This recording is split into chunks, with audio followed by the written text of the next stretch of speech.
Hi, and welcome to Growing Through Coaching, a Symbiotic Relationship. I'm Nicole Riopel. I'm Stacy Koopser.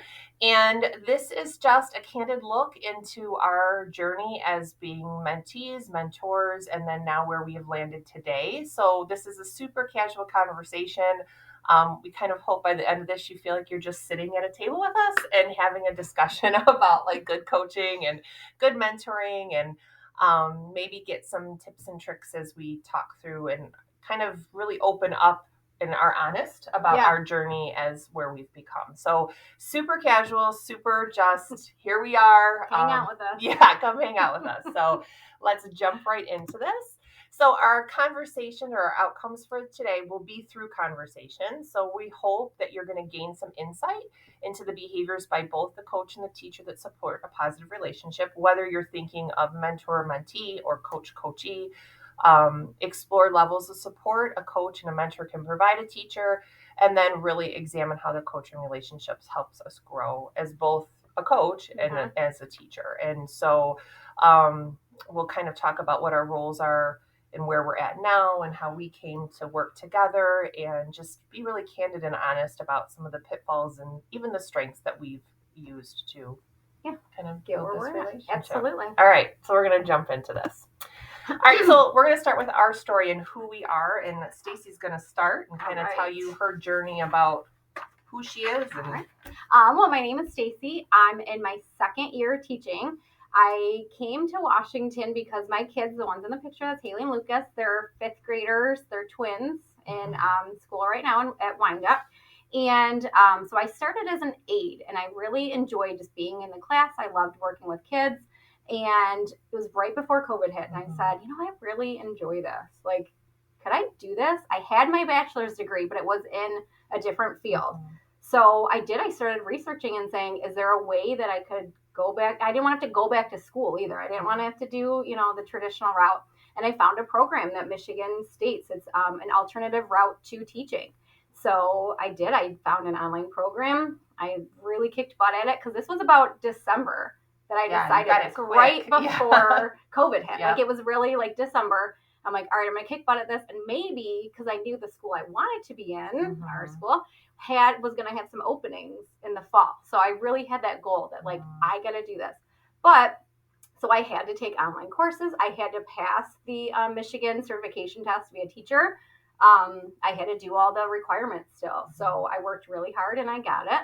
And then from the course of interviews and things like that, I got hired. So last year was my first year. I mean, it was really crazy how it all worked out. But I mean, I think the alternative route really helped because I had my bachelor's, so I was able to do that.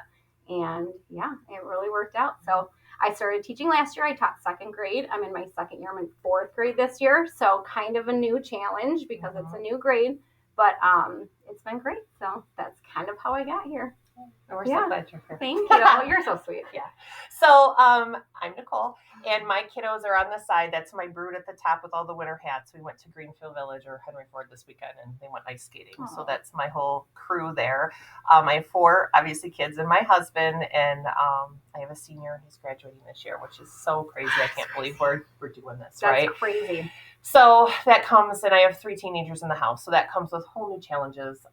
Which kind of helps because Lord, some days I love them, but then they drive me crazy. Of course. And then that's Cooper, our dog. My Allison, who's my youngest, she's my 3rd grader. She was sitting next to me while I was doing this, and she's like, "You gotta include Cooper." I'm like, "I don't have a picture of Cooper, so put Cooper on there." So Cooper's up there, our dog. So I just had to do the math. I'm an old bird. I've been teaching since 1999. So this is my 22nd year in education. And I was very fortunate. I hired in at a time when I had 4 years graduated from high school, right into college. This is something I always wanted to do.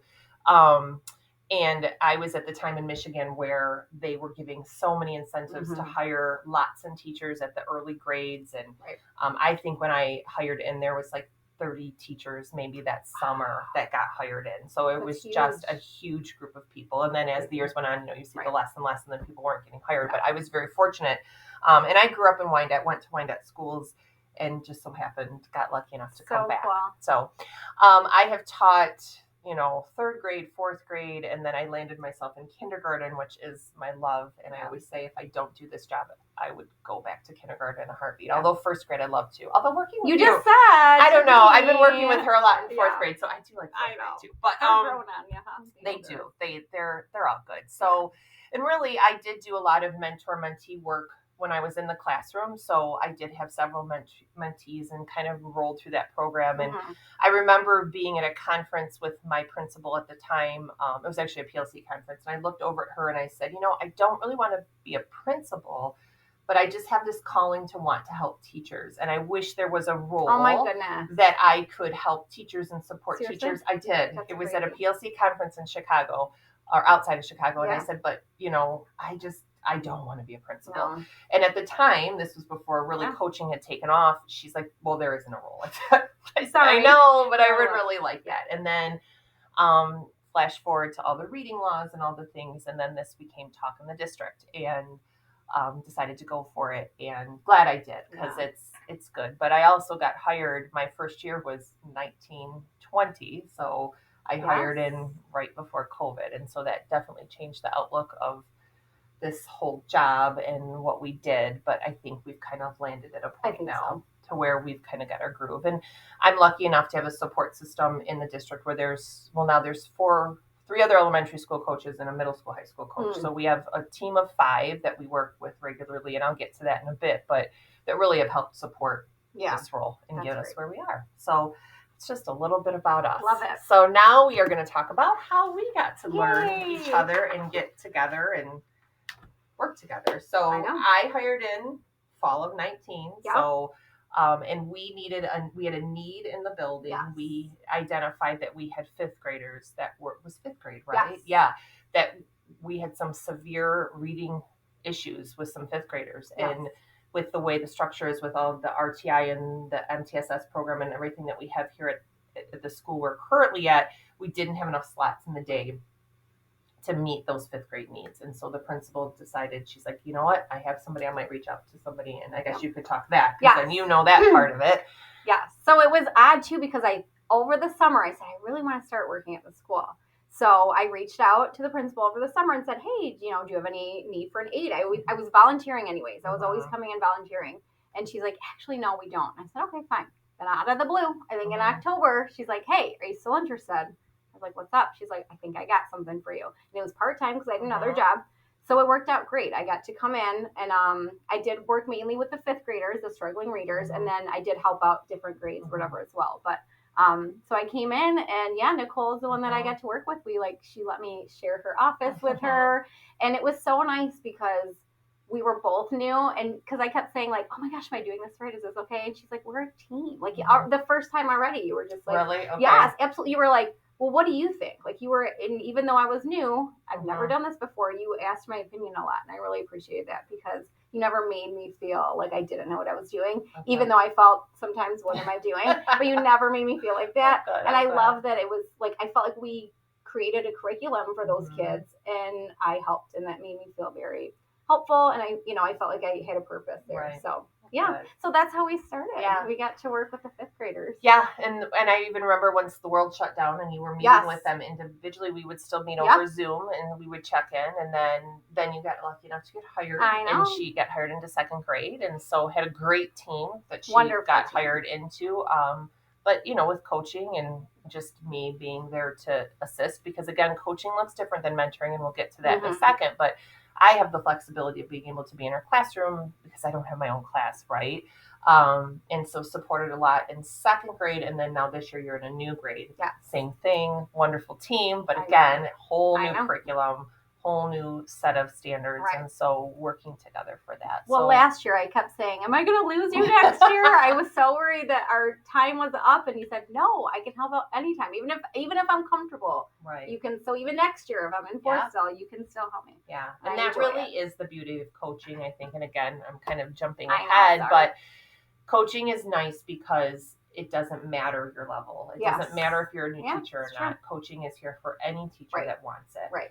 Whereas mentoring is more focused on those early years. And I years. thought, I already got my year, I'm done. Like, you know what I mean? I used up my year, but it was not like you're that. Here. Yay. Here. Okay, so that's just about us. We're going to like dig into like as you can tell, Stacey and I like to talk. Sorry. So we're going to dig into the nuts and bolts of like why you're here. So we're going to start just talking about in our district, the supports that are in place for new teachers or teachers in general, and like looking at coaching and mentoring. So they're both available for teachers.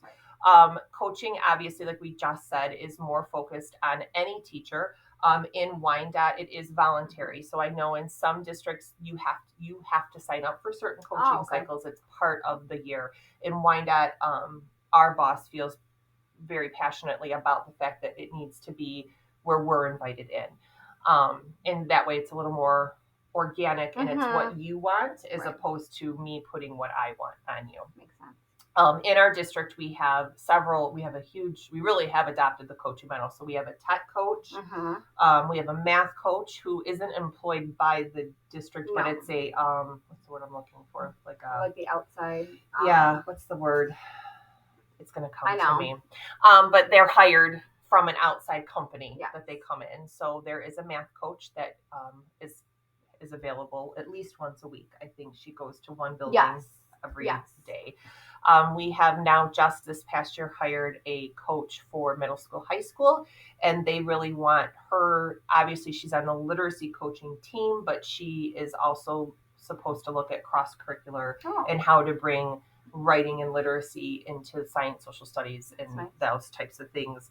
And we also, in many buildings, have behavior coaches. So people who are specialized in working with those tricky behavior kids. So, and more with the behavior coach, more focused on the kids, but then helping, get those strategies going in. I love that. Yeah, it's awesome. Yeah, so that's in a couple buildings.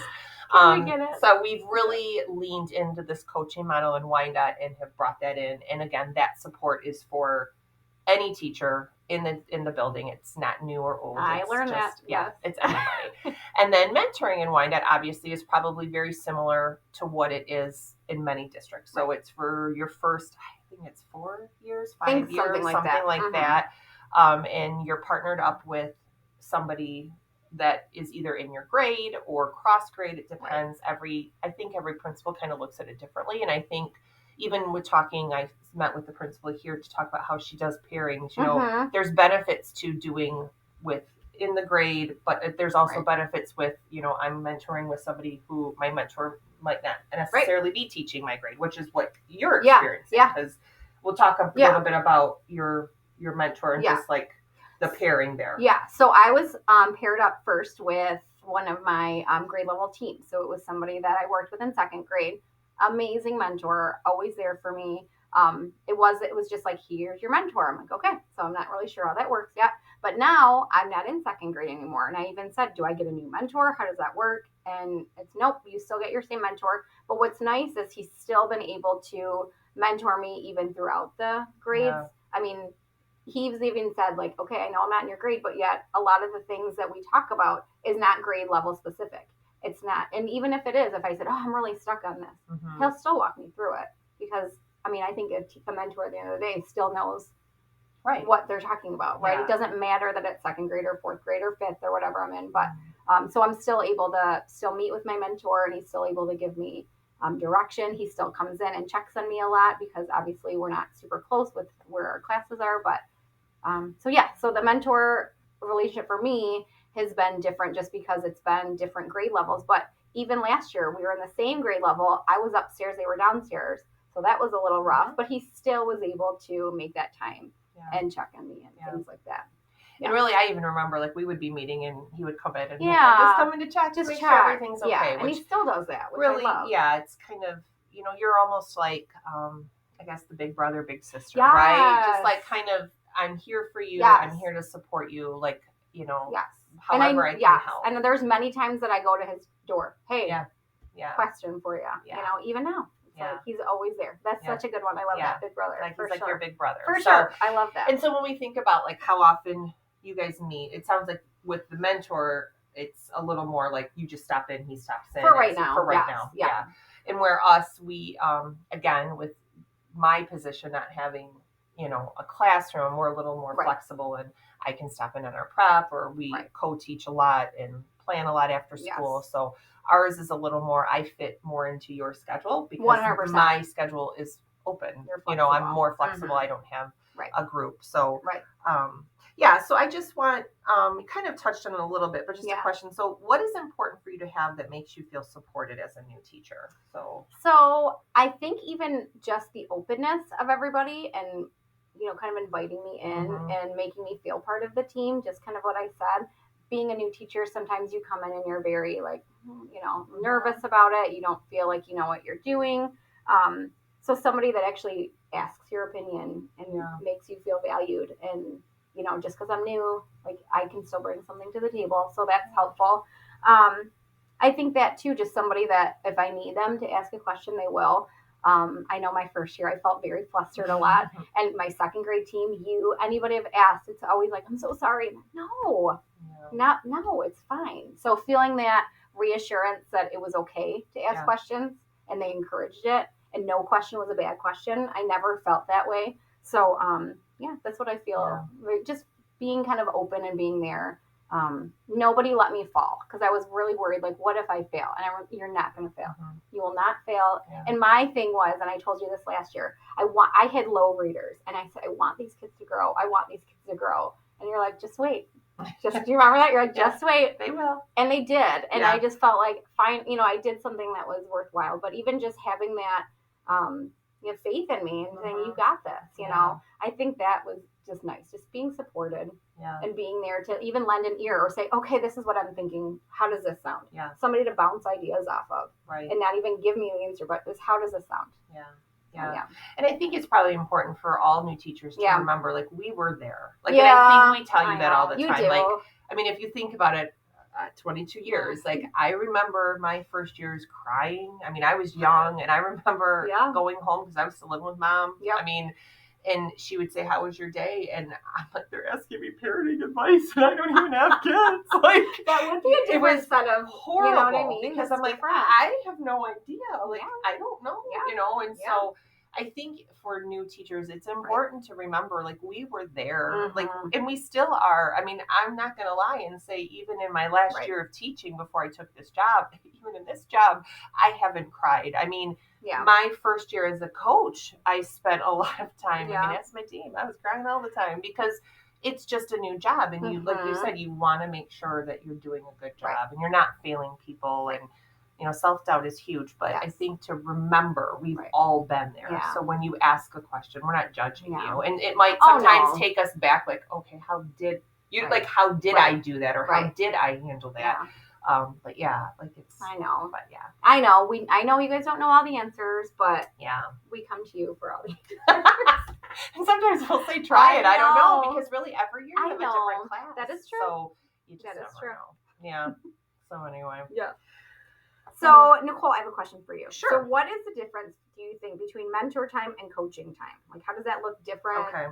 What's the focus on, things like that? So when I think back to my years as a mentor, so when I was teaching, really I spent most of my time in kindergarten. So a lot of times it was other kindergarten teachers. And it really was, I look at it as more the nuts and bolts of teaching. Okay. So how do you, this kid is misbehaving, or I don't know how to do this lesson, or do you have something for this? Or it was more rapid fire, just trying to get support.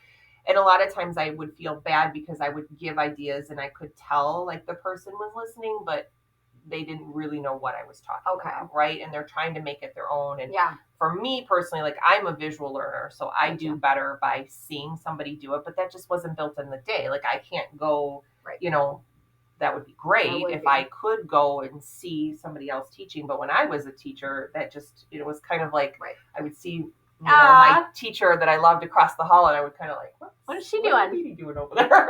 Listening in. What's happening over there? Because I know I need to learn from her. I think we've come a long way from where we were. So mentoring, I always felt like it, and sometimes it was just just a cry. They just had to come and they were overwhelmed and felt like they weren't doing a good job or whatever it was.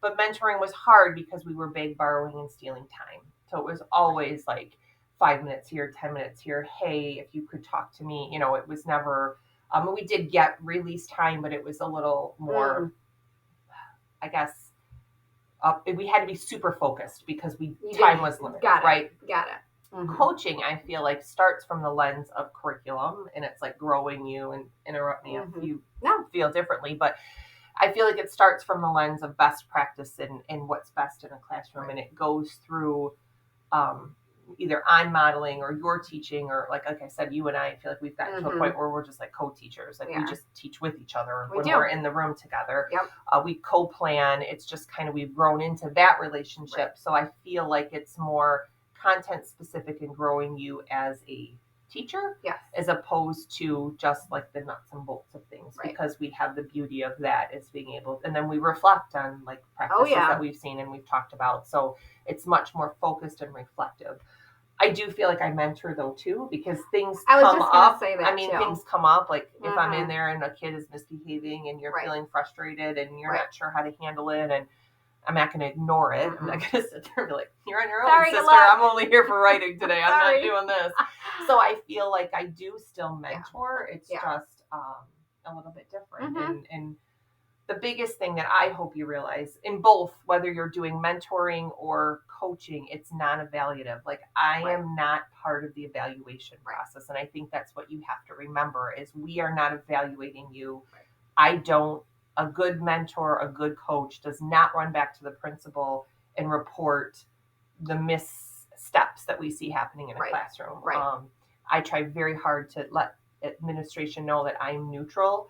I don't carry judgment when things come up and people look to me to want to, in fact, she told me, like, you just have this face. I go, I have to play neutral because I'm in a funny position. It is. I'm not an admin. Nope.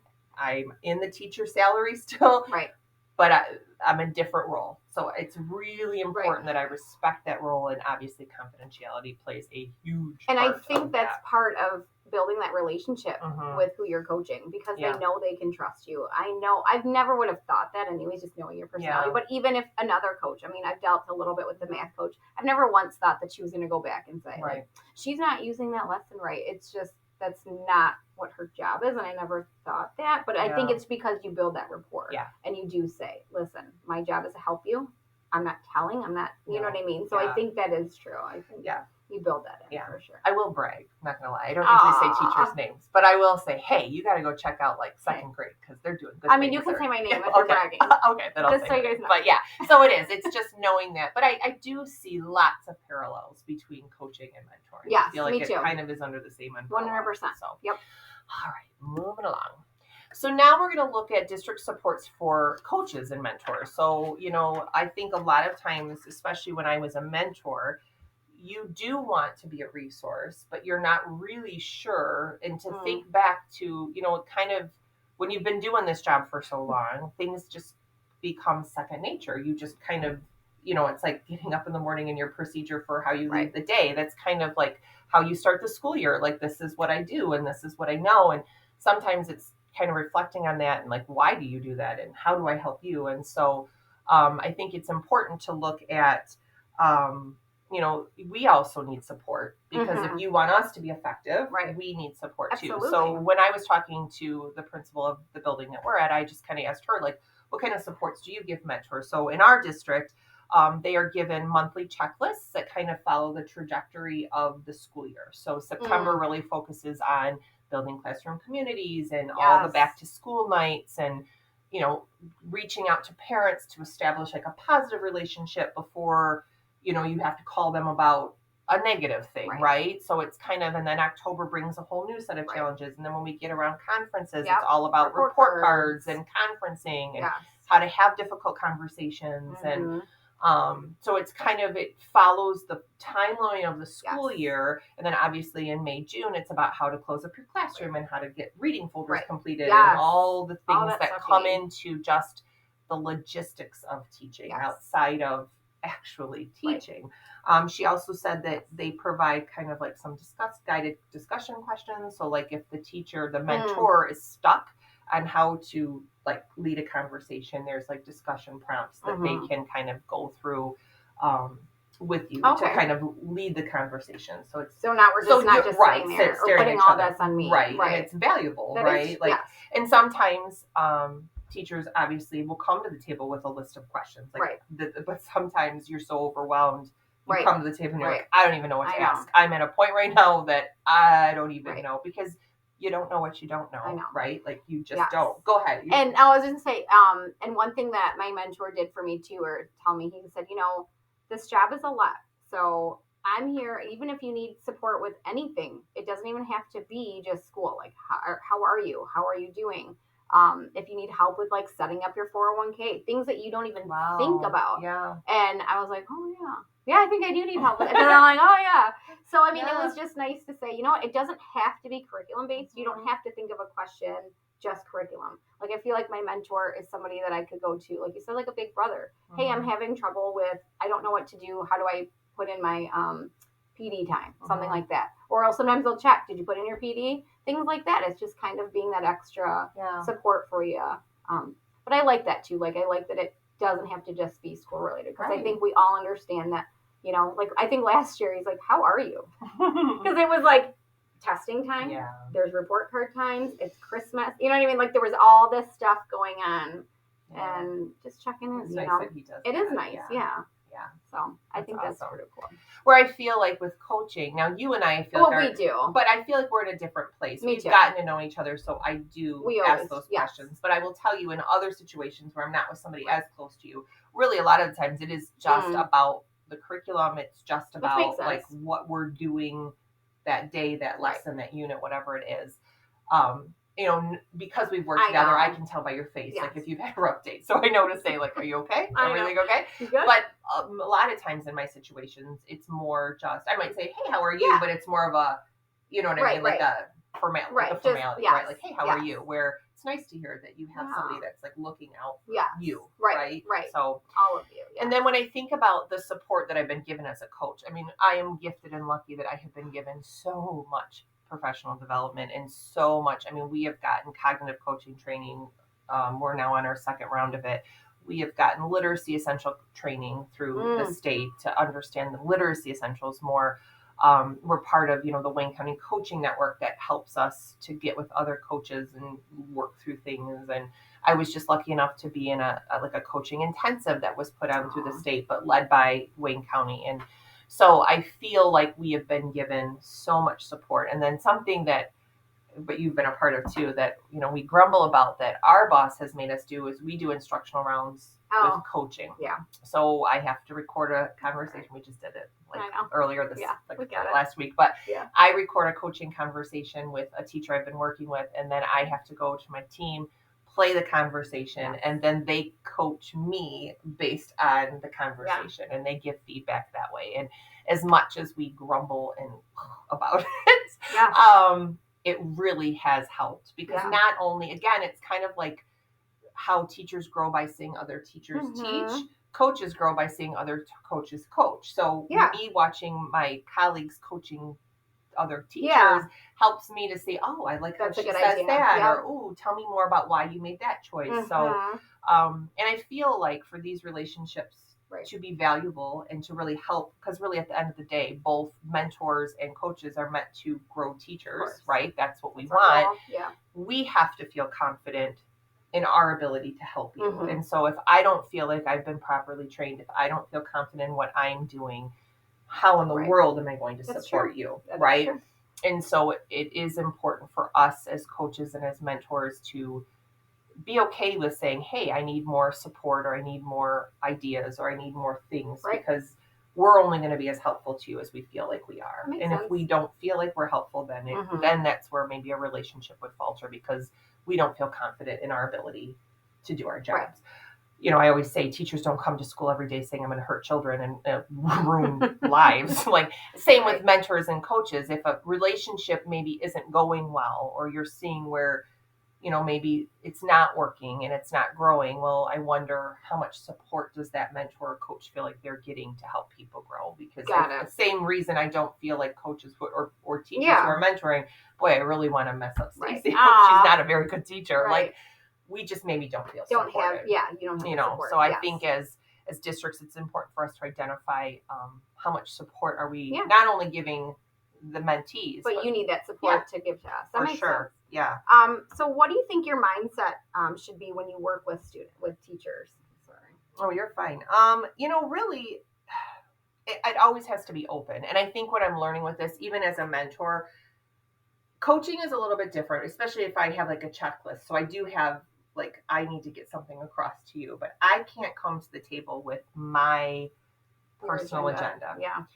It just can't be. I think even as a mentor, you might have a guideline that you want to follow, but I think it always is we lean into what the teacher needs. So even if I've been given a checklist of this is what I have to go over with my mentor today, if you're coming to the table crying because something has happened or stressed out because you don't know what to do, that goes away. Right. Now I have to lean into what. Right. So flexibility, I think, is super important. Mm-hmm. Not coming with my own agenda, feeling vulnerable with myself to share stories that maybe, so like we've all been there. Right. We've been there. I remember that. Like, I feel like when you're vulnerable and you expose your own things that you've struggled with, I think that shows somebody that, like, hey, I don't think I'm not perfect. So, and really listening to you guys, because I think that I learn from you too. I mean, I always am learning. And so, I think that's really, important. I love that. So, how do you feel about the levels of support the district provides? You kind of already talked about that. Yeah. Obviously it's positive. Absolutely. You are on a lot of trainings, but like you said, you can only help. I mean, you're just getting. Yeah, I will say I'm at a point now where I have to figure out a way to really be able to reflect on this, because it's like it's just like when you take we're both in letters right now. Okay, I think everyone in Michigan has applied for which it's awesome. It is. But it's so much. And so it's like, I want to remember all this good learning. Like, I have to put my mindset, like, it's okay to take time to in my day to reflect on the things I've learned and done. So, but no, I love all the support. I feel confident in my role because of the support, even though, like I said, we grumble sometimes when we have to record ourselves. Yeah. But I definitely, it's of value for sure. I know. I feel like we talked about that too. I think we kind of moved on. All right. So now we're going to move into building relationships. So we've talked a little bit about, just building relationships, and Stacy's already really talked about what a great mentor you have. Yes. And you have touched on some of the things I know that have helped you, but just to kind of recap, like what qualities help you build that trust and rapport when you're having to work with a mentor? I do think the humbling yourself. I think if someone comes to the table that they're arrogant and they know better, I'm not going to trust that person. I'm not going to want to share and be vulnerable because I'm going to feel stupid. Mm-hmm. Like, oh my gosh, why do I even feel that way? And then you feel bad, and then you're not going to want to go to that person. Mm-hmm. So I think that being open, I think all that stuff that you said, I'm like, yes, like that is so true. Being flexible is helpful too. I really do. I mean, you do that a lot with me, like a lot of time. And what I think's nice is just asking me, like, you come to me and, we talk, because we do a lot of planning together. Mm-hmm. And she's like, this is what I had in mind. What do you think? It's never like, this is what we're doing. What do you think? And I'm able to put my voice into it and things like that. Obviously she's coming from a different perspective. You're coming from the curriculum perspective. Mm-hmm. This is what we're trying to hit. This is what we're trying to do. I'm looking at what my class needs and what they're ready for. So it's a good combination. I feel like our partnership, I feel like that. I don't know if I'm speaking ahead, but I feel like that we're building that relationship too, because I feel like I trust you because first of all, we work together, and you never steered me wrong, but you just don't come like you're arrogant. I think that's helpful. Just being there as a support, whether it is something school related or if it's something personal. I mean, I can talk to you. I'm my mentor. I don't feel uncomfortable talking if I have a bad day or something like that. So, I just think, having that open line of communication, checking on each other. I'm hoping that I do that for you as well. Because I don't want it to just be one-sided. I care about you and I want to make sure you're okay. And again, I can't coach you, but I can be there for a soundboard for you. So, yeah. And you do that. Thank you. I want to. Sure. Yeah. And I do think, I'll let you answer. So what I was just going to ask, yes. What do you bring to the table as mentees that support a positive relationship? What do you think? So really, I think it's knowing that you are the expert of your kids. Like, you are the expert of your class. I don't work with them every day. I mean, I do know the kids by being in there that maybe struggle, but you have a different lens than I have. The same with your mentor. You have the lens of, you are the expert of the children in your class. And so it is okay to say, and really you just have to be confident in saying, I don't know that will work because, because this little guy struggles with this, or this one has a hard time with that. So I think as coming to the table as a mentee, understand that you are the expert. You know your kids best. Education, we have all this research and theory, and it's all good and right.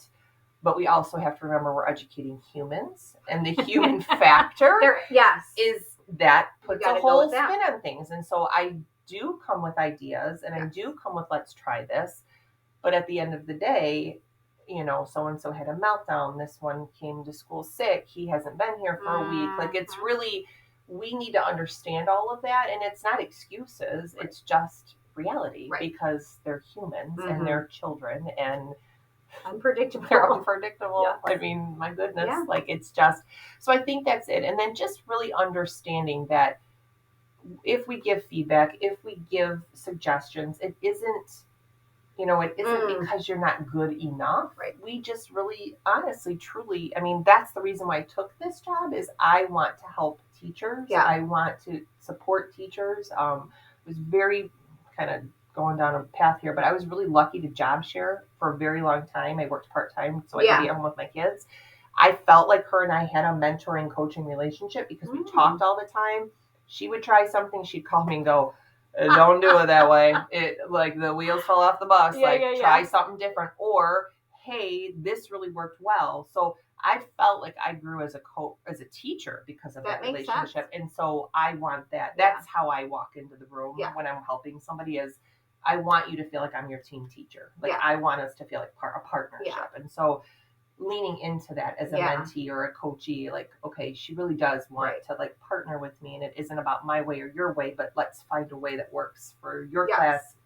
Because next year we got it's a whole new thing, right? What we do this year might not be the same as next year. Absolutely. So I think it's just, I think vulnerability on both ends has to be and knowing, again, I'll go back to, we are not judging. We are not judging you. It is just to help you grow. Right. And I think what's helpful too is, like you said, okay, so the teacher's, she's a master of her class. So I'm looking at my class from one lens. I'm just focused on there. You're able to come in and give me a whole different perspective that I don't see. You're kind of not so much an outsider, but you know what I mean? Yeah, I am an outsider in a way, but I also feel like she's with me all the time. So I don't feel like that. But another I'm set of eyes. Another set of eyes. So you can be like, wait a second, did you try this? Yeah. I love feedback. I know some people don't. But I feel like that's how you learn and you grow. And it's not even saying that her feedback's the right way. It's just a different way to look at things. And it could be, and I'm always open to, like, let's try it. I feel like that's my thing. Yep, let's try it. Yeah. If it doesn't work, it doesn't work. Yeah. I think you hit the nail on the head with that one. Like, feedback, not right or wrong. No, it's different. It's just try different. This. It's just try a suggestion. That's it. Have you tried this? I did that before. I'm not saying it's right because, like you said, they're different kids every year. Yeah. So it could work this year. We could try this next year, and it, like you said, falls apart. Right. But you never know. Yeah. All right. So let's move on to, we're now going to talk about challenges, right? So there are challenges in all of this, and we'll kind of move through this slide and talk about each one independently. So let's start with time. Time's a huge one. I mean, in any district, I think we know right now, trying to get release time is it's impossible. Sub shortage, people sick, it's just, we cannot find people in the classroom. So that's huge. Can you think of, like, you and your mentor just, thinking about how maybe throughout the day, you've kind of already talked about how he'll stop in. Right. Any other? I mean, it's really, that is what we do. We stop in, we talk. I mean, unless we made time after school or something like that on our own time, but time is hard. I have not had official mentor time this year, but I get it. I do understand.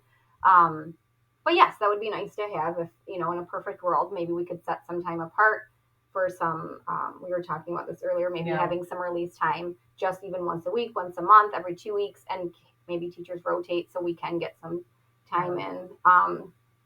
We do, sometimes we'll just see each other in the hall, and it's really like a quick check-in. Sometimes he's getting his kids from lunch, I'm going to lunch. And I check in with him too. I always say, he was out sick. How you doing? What's going on? What are you guys working on? Because I was in second grade. I know what they were working on. So, I mean, hopefully they would ask me if they needed an opinion. I feel like I could give one. So. Yeah. So yeah, I think it's just trying to be creative with the time that you do have, even if it is just a quick come in 5 minutes early. And he does that a lot. He'll come in the morning, just peek in what's going on. Yep. And that's the hard thing. I think you like again saying being creative with your time. Like I've tried, because I don't always want to pop it on somebody's special or prep time. Oh yeah, that's your prep I try time, not to either. And that's your golden time, right? And having me come in and like put more work on your plate is the last thing you want. So last year we started. We have, I have to remind people of it, but library. My office happens to be in the library, and it's not release time for the teachers, so they have to be in here. So I try to be in my office during some library times and let teachers know, hey, if you want to stop in and talk to me, that was so helpful. I'm here, and then that way you're in the library because we're right there, the door's open, and we're still being creative in the time, so it's not time away from your prep time that you have. In buildings I've worked in the past, a principal has tried to work it in. So if she brought in some building subs for something else, like whether it be, a meeting or I don't know, like for another reason, part of that release time when she figured out the day, she would put time aside for mentors and mentees to get released. Okay. And so then it would be like a cycle, like you were saying, like this month it might be Nicole and her mentor, and next month it might be Stacey and her mentor. And so, but again, subs cancel. I know. It is. So I guess maybe our suggestion is thinking of opportunities to be creative in what maybe a system you already have that could support that time. And really with coaching, it's being creative in your schedule too, and seeing when you're available. I think this year we've done a really nice job in our building of getting that PLT release time. Yes. So that's great. Each grade level gets 45 minutes a week, except for 4 or 5. They get it every other week. Yes, but we split every other week. And I'm in those meetings too. Mm-hmm. So if it's literacy related, I'm just kind of sitting there, and then that way, if they have any questions, I'm there to support. Right. So that kind of has led to a lot of great conversations too. So it's just really looking at the structures that you have in place and how can you be creative in that. So we've talked, I guess our next challenge is a support and feeling supported. I feel like we've really kind of talked about that, but it's not only important to support the new teachers, but it's also important to support the coaches and the mentors, because we want to do a good job. And I feel like when we don't, like in quotation marks, it's because we're either feeling undertrained, underprepared, or overwhelmed. So how do you help give that? And I loved, like I said, the system that our district, I'm sure it came from the state or whatever, but I love how our district has these things in place to support the teachers so they know what to talk about. And then meeting the teachers' needs. I think you really hit it on the head too, with just what your mentor has done for you, and like we just have to make sure I don't come with an agenda. Right. I'm there to I have an agenda. Right. But if the agenda needs to go, then it does, and we'll figure it out. Yeah. Very flexible. So this one I kind of wanted to spend a little more time on. So kind of, you're new to the building. There's already an established culture, even an established culture on the team. Many times when you come into a new team, it's because there was a retirement. So many times it's a beloved teacher, right, that has now left. And so there's a little bit of, I don't know, I think grieving, right? Yeah. There's a grieving process for the team. And how do we redefine ourselves as a team with this person? Dynamic. Or even if you were a team of 2 and now we've added, because that's you got the second. Yes. Okay. So now we need a third because of numbers. Now we need a third section. So, so there's this culture in place. And so I guess just what are your feelings about balancing, like conforming to that culture and being a part of that culture, but also adding to the culture, right? Like we don't want you to become a little robot of the culture, but how do you leverage something and bring something to it? So if you want to talk about that. So I won't talk too much, but last year being new, I had a great second grade team. I told you, I kind of came in, and sometimes I think about it. I don't even remember September, October, because it was such a blur, but they were really great about saying, okay, I'll help you through. This is what we do, because they were a group of 2 for a long time, them too. And then I kind of came in, and they welcomed me open arms. And they always said from the beginning, this is what we're doing. You can do what you can do something different if you want. It was never like you have to do this. Obviously, I followed suit a lot of the ways because I didn't know what I was doing yet. But as the year progressed, I felt more comfortable, and I kind of felt like, okay, I can see where we're going. Because I think sometimes when you're in it, you're just like, okay, this is where we're at. I have to teach this subject, okay. But then when you start to get comfortable and you see, okay, so this builds off this. I know I'm going to be doing this. So now I had time to kind of make my own lessons, or, coming up with something that might be fun.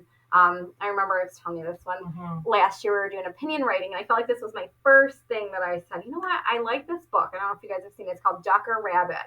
So it's a book, and if you look at it, it's kind of those pictures that it could be either. It could be a duck or a rabbit, however you look at it. And the book talked about that. So for an opinion writing, I had the kids kind of pick one. We did this cool voting, and then everyone kind of decided what it is. They got to draw it, how it looked like a duck or rabbit. And it was a really fun lesson, and I felt like that was the first one that I did. They did something else to check their opinion writing, but that was kind of what I used to assess my opinion writing. And it went really well, and the kids had fun, and I just felt like, okay, so I can put my own spin on things. I think just being comfortable a little bit kind of helps step out of your comfort zone. This being my second year again in a new grade, kind of the same thing. I felt like, oh my gosh, deer in headlights, what do I do? It's brand new material, but I mean, I'm getting faster because right now I am feeling more comfortable and stepping out of those boundaries and saying, what do I do differently? And it's a different team. It's a different team dynamic. It's still a great team. It's just a different dynamic where I feel more supported and going on my own. No, it's not like anyone's feelings are hurt or anything like that. So, I just feel more supported. They're like, okay, I feel a little more confident too. Good. So I do feel like it is a fine line at first, but I think being comfortable a little bit, kind of getting your bearings, maybe if I'm in the same grade more than 1 year. Year. So I think even that, probably even next year, if I'm still in the same grade, I think I've done this once. So I'll say, okay, what can I add to it? Because I don't like to do the same thing over and over again. I think that's part of the reason I like being a teacher. Every day is different. I've never been somebody that wants to do an office desk job where everything's the same. I love challenging. I love it being different. So as time progresses, I definitely want to see how I can add my spin to it. And I'm feeling more comfortable and confident that I can do so. Cool. Yeah. So then kind of bumping off of that or going, so when you think about that, what has been your biggest challenge as a new teacher in respect to mentoring and coaching? I really wouldn't say it's a challenge. I feel like my challenge was saying, don't leave me. I really don't. I mean, I guess maybe I'm different, but I'm so open-minded. I love working with a team. I love hearing people that are have more expertise than me. They have more experience, some 20-something years, but that's okay, right? It only helps me. So I look at it as a way to grow as a teacher, even feedback for me. What can I do? So I feel like the biggest challenge would just be maybe even time. Like I wish we had more time. I do too, because I do feel like we do co-teach at this point. I can tell what she's thinking and vice versa and things like that, but it would be nice to have that time. So I feel like that's really the biggest challenge. Yeah. I haven't felt any certain way with my mentor that, I was underappreciated, anything like that. I would just say time, because I really think there's such a need for this. It's a need for mentors and a need for coaching. And I just think that if we could utilize some time, that would be so helpful. For sure. Yeah. Okay. What has been your biggest challenge as a mentor and now a coach? I'm going to flip it around. What do you think? I'm in the hot seat. Honestly, I think it's patience with myself, not with you. And it's more patience in building the relationship. Because in order for this to truly grow, you have to have a relationship, right? Like it just has to be. I think it's easier for coaches because I have the gift of longitudinal. Like it's like I can work with you for years and years and years and years because I'm not bound by, like I can only have a mentor for, I think it's whatever, 4 years, 5 years, like whatever it is. Yeah. But really for me, even with this job, when I came into this job, I was in another elementary school. I was the only coach in our district that was put in a new elementary school. So I did not know. And I knew people in this building, but I didn't have relationships with anybody in this building. And so in the other 3 coaches, they're like, oh, I'm doing this and I'm talking to this person. And I'm like, I'm walking down the hallway and saying hi to people. And I just want them to say hi back. It's like a first day of school. Yeah. And, you know, and I really, so my biggest challenge with all of this is patience with myself to cultivate a relationship, because really in order for good work to happen, you've got to have, like, it all starts with the relationship. Yeah. So really, I have found what helped, I think, is how can I take something off of their plate, even when I was a mentor? How can I do something for you to take something off your plate, not to do your job, but just to take something off your plate so you see that I'm being supportive, but I'm not trying to change things. Right. So, I mean, my first year, it was sometimes I was leveling books. Like, I would see a teacher and they've got this stack of books and they're leveling a book. And I would say, hey, do you want me to do that? Now with letters, I know we're kind of getting away from the levels and we're doing decodables, but at the time, that's where we were living. Do you want me to do that for you? COVID actually lent itself to me very well to build relationships, because we didn't know what to do. And so I was just trying to be a resource. Like, let me get bags of books together so your kids can do a pickup and, come get books. So for the kids that don't have books at home, let me, help you get together activities and strategies that we can send home in a packet, before everything shut down. So, and I think even thinking about that as a mentor, how can you support your mentee by maybe just taking something, like if they've got things that they've laminated and you see the overwhelm, and just saying, hey, just give that to me. I'll not that you're doing their job for them, but letting them see you as being an asset. Right. And then kind of work into then I thought you were just being super sweet. I do. Look at Nicole. Well, you are super sweet. No, I'm kidding. I thought you were just helping out. Look at that.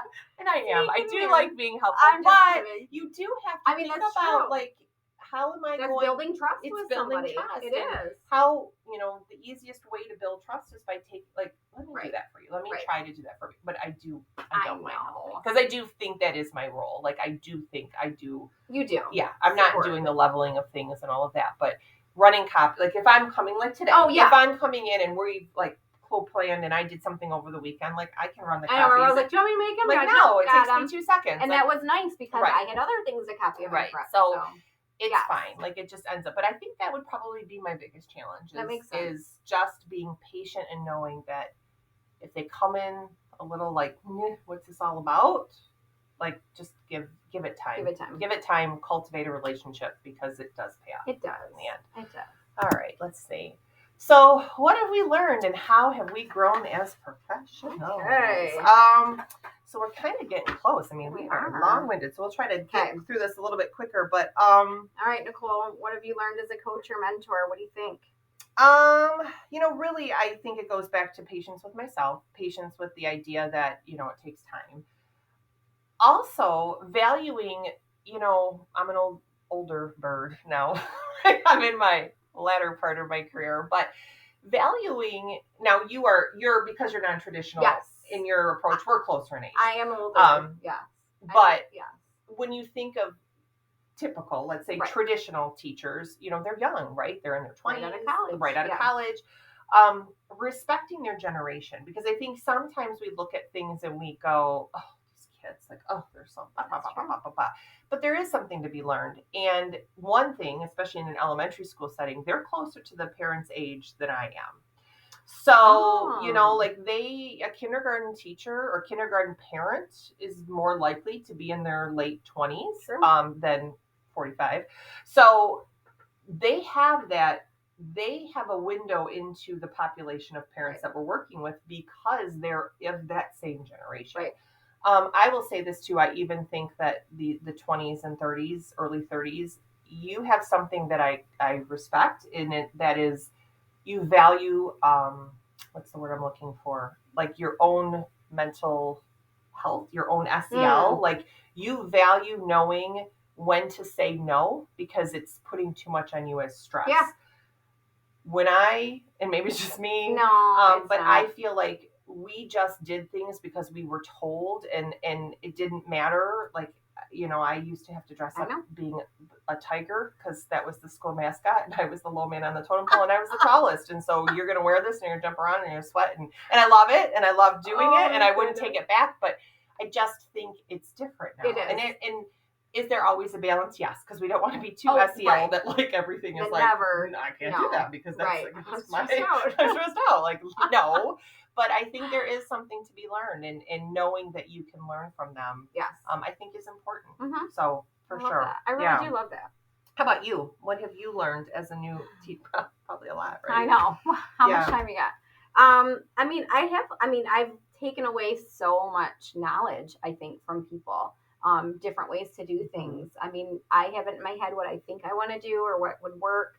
A lot of times just looking at somebody else's perspective. So I think perspective is the big thing that I learned is just, and I'm always open to it, but, just looking at something a different way. Because at the end of the day, for me, and I'm sure every teacher feels like this, your job is to grow your kids. It's not about me. I don't have to be teacher of the year, but my job is to grow my kids. So if I'm not utilizing what I need, or if I'm not doing what I need, then if somebody else has a better way, I'm all for it. So I think that's kind of it, just being open-minded, getting perspective from other people that have been there. Why you have all this knowledge, so many teachers. We have a great group of teachers here. We do. They have all this knowledge to share. So why would I not ask and say, hey, what works for you? Even if it's not my grade. Right. Well, and that's what I think you were going that way. And I was going to say, like, spread your tentacles out. Like, it doesn't just have to be your coach, your mentor. Like, look at what everybody else is doing. Look at that teacher across the hallway and be like, what's happening there? Like, what's going on in there? Like, grow and grow and grow, because that's how you get better. I've had kindergarten teachers. In 4th grade, what do you do? Yeah. How is your class so quiet on the carpet? Right. When my 4th graders are running around, what do you do? Right. And it doesn't matter. Right. And it really is. I always say education is about stealing. I mean, that's just what it is. It's what we do. We look and we see and we tweak and we make it our own. Absolutely. So, yeah, for sure. All right. And then just where are we today? I mean, we've talked a lot about it. I mean, I do believe because of this relationship and where we're at, I view you as like a co-teacher. I do too. I don't view you as someone I'm coaching. Right. I love that you let me try things. Yeah. Like, because I don't have a classroom of my own. And so I might learn something at a training and I'm like, hey, I don't have my own class and I like to try by using kids. Yeah. And so I love that you're comfortable and you let me come in and try stuff. And but I mean, we're even at a point we were doing a writing lesson and it wasn't going well. I was teaching it and it was like and I love how you jumped in and you're like, why don't we try to give them this graphic organization support? And it was like we really just have gotten to a point like where we just play off of each other. Like, absolutely. It's just where we are at. Yes. I don't know anything you want to add. No, I mean, I think that's where we're at. We're gonna keep working together and keep growing our kiddos. Yeah. So I guess, I mean, we're kind of running to the end of our presentation and hoping that you got something out of this and maybe through our conversations and openness, you maybe learn some things that you can bring to the table if you're a coach or whether you're being coached or mentored. I think it all goes back to building those relationships and realizing that we are here for what's best for kids. Right. And at the end of the day, if we're keeping that in the forefront, then all this other stuff. But, give yourself the gift of just taking a deep breath and understanding too, because this is a hard job. I mean, I think we all know that. And whether you're being coached or you're the coacher or you're the mentor or the mentee, we're all living in difficultness. Right. And I think post-COVID even puts a whole new lens on that because really our 22-year veterans, we're not technology smart. And I think it was really cool. So I guess I could bump back, but it's cool to see the younger teachers who are comfortable with technology. Like this was not a big deal for those of us that like, this is a lot. So I don't know, any closing final thoughts? I'm just thinking, we're all teachers, but yet we're still learners as well at the end of the day. We'll always be learners. And I think that's how we grow in our craft is just being open-minded, like you said, and just having grace with each other and say, we'll get through it together and building that relationship with your coach or your mentor. So, So thank you for this time. And I hope it was of value to you. Take care.